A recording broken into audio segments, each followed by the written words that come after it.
Hello, everyone. Welcome to my channel, English Learning Audio Bar.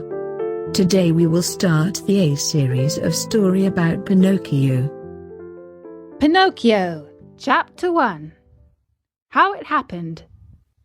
Centuries ago there lived a king. My little readers will say immediately, "No, children, you are mistaken.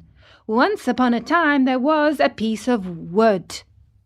It was not an expensive piece of wood. Far from it, just a common block of firewood, one of those thick, solid logs that are put on the fire in winter to make cold rooms cozy and warm.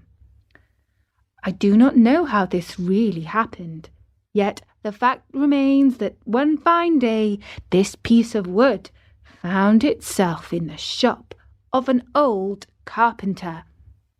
His name was Master Antonio, but everyone called him Master Cherry, for the tip of his nose was so round and red and shiny that it looked like a ripe cherry.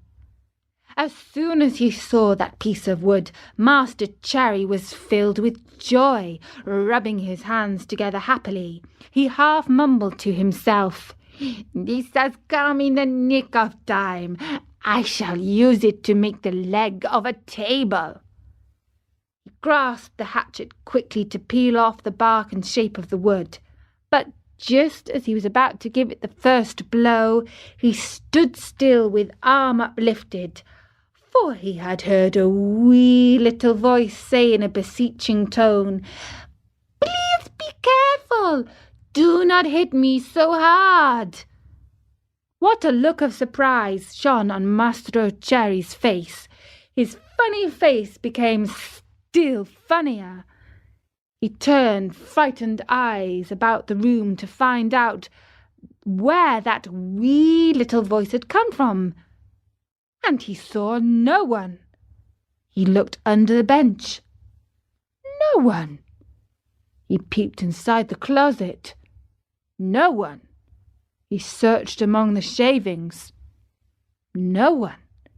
He opened the door to look up and down the street. And no one. "Oh, I see," he then said, laughing and scratching his wig. "It can easily be seen that I only thought I heard the tiny voice say the words. Well, well, to work once more." He struck a most solemn blow upon the piece of wood. "Oh! Oh! You hurt!" cried the same faraway little voice. Master Cherry grew dumb. His eyes popped out of his head. His mouth opened wide, and his tongue hung down on his chin. As soon as he regained the use of his senses, he said, trembling and stuttering from fright, "Where did that voice come from when there is no one around? Might it be that this piece of wood has learned to weep and cry like a child? I can hardly believe it. Here it is, a piece of common firewood, good only to burn in the stove, the same as any other. Yet might someone be hidden in it? If so, the worse for him. I'll fix him." With these words he grabbed the log with both hands and started to knock it about unmercifully. He threw it to the floor, against the walls of the room, and even up to the ceiling. He listened for the tiny voice to moan and cry. He waited 2 minutes. Nothing. 5 minutes. Nothing. 10 minutes. Nothing. "Oh, I see," he said, trying bravely to laugh and ruffling up his wig with his hands. "It can easily be seen. I only imagined I heard the tiny voice.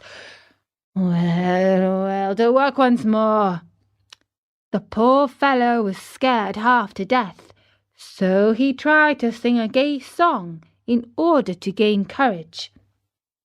He set aside the hatchet and picked up the plane to make the wood smooth and even, but as he drew it to and fro, he heard the same tiny voice, This time it giggled as it spoke.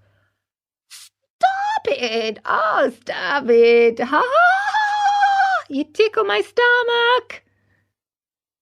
This time Master Cherry fell as if a shot. When he opened his eyes, he found himself sitting on the floor. His face had changed. Fright had turned even the tip of his nose from red to the deepest purple. And that was Chapter 1 of Pinocchio.